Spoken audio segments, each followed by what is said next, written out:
امام چرګ او تاګې نه دی ښې امام کټا کټي نه دي ساتلې امام د غو پارم نه دی جوړ کړي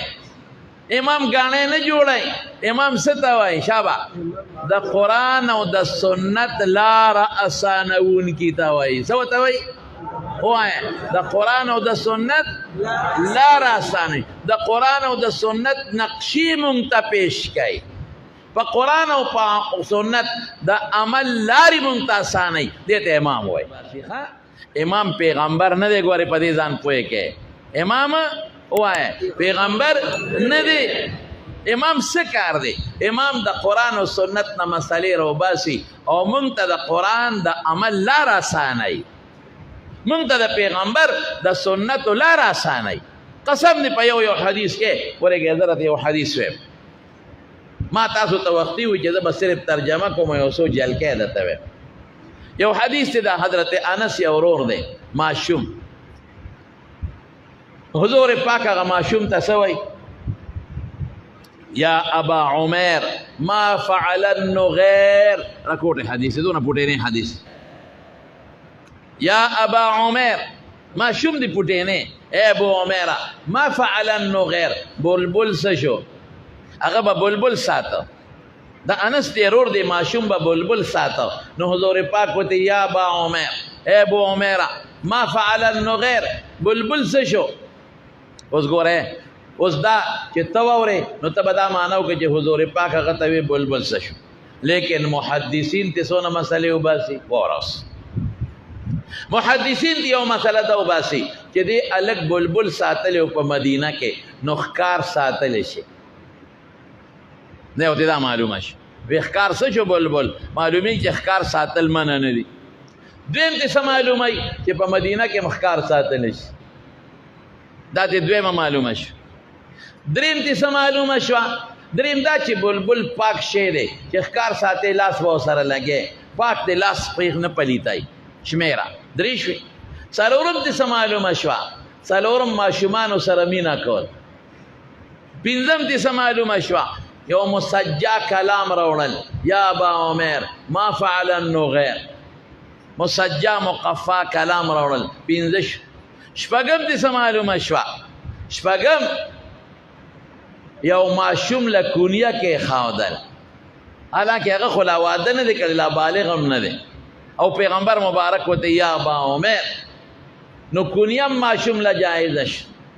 اتم ته څه معلومه شوه د پیغمبر علیه السلام یو پیشنګویي ده عمر تصغیر د عمر دی د لږ عمر خاوند ده د ماشوموالي کې مړ شو نهم ته څه معلومه شوه حسن تفاول چې خدای د لزوی درکړي چې د هغه عمري نوم او تا ته به ابو عمر وي دا نه شو لتم ته څه معلومه شوه پیغمبر علیه السلام عالم الغیب نه دی چې عالم الغیب نو ولې به د هغه نه تپوس کو چې ابو عمره بلبل دې څه شو د دې رکوټي حدیث نه څو مسلې معلومې شوې لس مسلې د امام دا کاری امام دې ته وایي چې د حدیث نه مسلې راوباسي امام خو کور غاڼې نه جوړه کړې چې ګوړه پې جوړه دې خلکو دا خیال دی چې ګنې د امام خپله کارخانه جوړه کړې ده او د دې نه مسلې راوباسي کاکا امام صاحب غاڼې نه ده جوړه کړې او کارخانه نه ده لګولې خو د امام ابو حنیفه رحمت الله علیه او د هغه شاګردانو په خپله زمانه کې د قرآن او د سنت نه 12.5 لک مسلې رېستې دي قسم په خدای که داسې څوک راوباسي مونږ خو په پردوش خوندونه وو مونږ د رفولیدین مسله راوباسو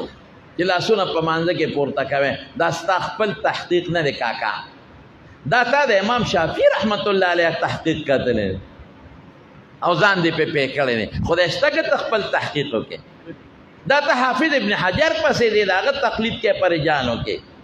تا ته راویان څه معلوم دي امام ابو حنیفه او د حضور پاک منځ کې خو 3 راویان دي هغه ته معلوم دي بغیر د بل چا راته تپوس نه نو اسې پخلی وې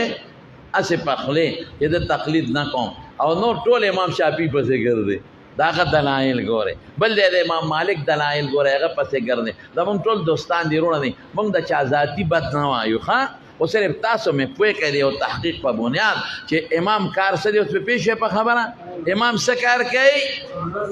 امام چرګو تاګې نه دي ایښی امام کټا کټي نه دي ساتلی امام د غوا فارم نه دی جوړ کړی امام غاڼې نه جوړی امام څه ته وایي شابه د قرآن او د سنت لاره اسانوونکي ته وایي څه ورته وایي وایه د قرآن او د سنت لاره اسانوي د قرآن او د سنت نقشې مونږ ته پیش کوي په قرآن او په سنت د عمل لارې مونږ ته اسانوي دې ته امام وایي